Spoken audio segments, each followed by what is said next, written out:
নমস্কাৰ বন্ধু বান্ধৱীসকল, মোৰ অন্য এটা ভিডিঅ'লৈ আপোনালোক সকলোকে স্বাগতম জনাইছোঁ। বন্ধুসকল, এটা খুবেই ভাল খবৰ, কিয়নো 10 তাৰিখে আপোনালোকৰ একাউণ্টত টকাসমূহ সোমাই যাব। এই 10 তাৰিখে আৰু বেছি দিন নাই সময়, গতিকে আপোনালোকৰ একাউণ্টত যি মানে পইচা আপোনালোকক সোমাই, এই 10 তাৰিখে আপোনালোকক সোমাই যাব।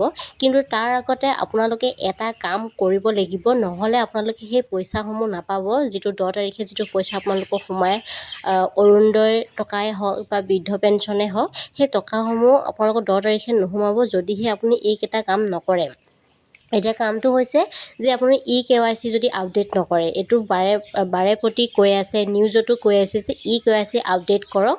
আপোনালোকে যদি নিজে নোৱাৰে কৰিবলৈ, তেন্তে আপোনালোকে CSC চেণ্টাৰ বা কম্পিউটাৰ এনেকৈ দোকানলৈ গৈ বা বেংকত গৈও আপোনালোকে এই কামটো কৰিব পাৰিব। KYC মানে হৈছে আপোনাৰ যিখন আধাৰ কাৰ্ড। আপুনি এটা কথা মনত থ'ব, আধাৰ কাৰ্ডখন আজিৰ দিনত বহুত ইম্পৰ্টেণ্ট হয়। গতিকে আধাৰ কাৰ্ড আৰু বেংকৰ লগত লিংক কৰাটো খুবেই ইম্পৰ্টেণ্ট, নহ'লে আপোনাৰ পইচাসমূহ নাপাব। এখন আধাৰ কাৰ্ড আৰু আপোনাৰ বেংকৰ লগত লিংক কৰা মানে এইটো বুজায় যে আপোনাৰ একাউণ্টতে পইচা সোমায়। কেতিয়াবা আপোনাৰ ধৰি লওক আগতে একাউণ্টসমূহত পইচা সোমাওঁতে কি হয়, বেলেগ একাউণ্টতো পইচা সোমাই যায়, কিন্তু এতিয়াৰ পৰা সেইটো নাই। আপোনাৰ যদি আধাৰ কাৰ্ডখনৰ বেংকৰ লগত লিংক আছে, তেন্তে সেই পইচাটো আপুনিয়ে পাব বা বেলেগলৈ নাযায় সেই পইচাটো। গতিকে সেইটো কাৰণে এই কামটো কৰা হৈছে, কিন্তু বহুতেই এই কামটো এতিয়াও কৰা নাই। আধাৰ কাৰ্ডখনৰ লগত বেংকৰ লিংক কৰাই নাই বা ফোন নম্বৰটো ভুল কৰি থোৱা নাই, এনেকৈ বহুত ধৰণৰ কাম মানুহে কৰাই নাই। গতিকে 10 তাৰিখে আপোনালোকৰ একাউণ্টত সোমাব অৰুণোদয় আঁচনি, আৰু সেইটো পাব আপুনি 1250 টকাকৈ।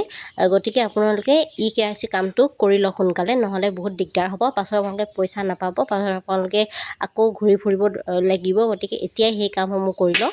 লগতে অৰুণোদয় পইচা পোৱাৰ লগতে আপোনালোকে পাব বৃদ্ধ পেঞ্চনৰ যিটো আঁচনি, সেইটো পইচাও সেই 10 তাৰিখে সোমাব। গতিকে এই দুটা যিখন আঁচনিৰ পইচা সেই 10 তাৰিখে সোমাই যাব। আৰু চৰকাৰে কৈছে যে প্ৰতি মাহৰ 10 তাৰিখে হিতাধিকাৰী একাউণ্টত ধন সোমোৱাটো নিশ্চিত কৰিছে। মানে সেই 10 তাৰিখে আপোনালোকে পইচাটো সোমাব। কিবা কাৰণত যদি নোসোমায়, তাৰ পিছদিনাখন সোমাই যায়, কিছুমানৰ এনেকুৱা হয়। গতিকে যি কি নহওক, 10 তাৰিখে এটা সময়সীমা বান্ধি থৈছে যে প্ৰতি মাহৰ 10 তাৰিখে সোমাব। গতিকে আপোনালোকে সোনকালে KYC আপডেট কৰি লওক, নহ'লে বহুত দিগদাৰ হ'ব। আধাৰ কাৰ্ডখনৰ লগতে বেংকৰ পাছবুক আৰু ফোন নম্বৰটো সঠিকভাৱে এইবোৰ ঠিক কৰি লওক। আপোনাৰ বেংকত গৈও, নহ'লে CSC চেণ্টাৰত গৈ বা কম্পিউটাৰ দোকান এখনত গৈও এইবোৰ কাম কৰি লওক, নহ'লে 10 তাৰিখে আপোনাৰ পইচাসমূহ নোসোমাব।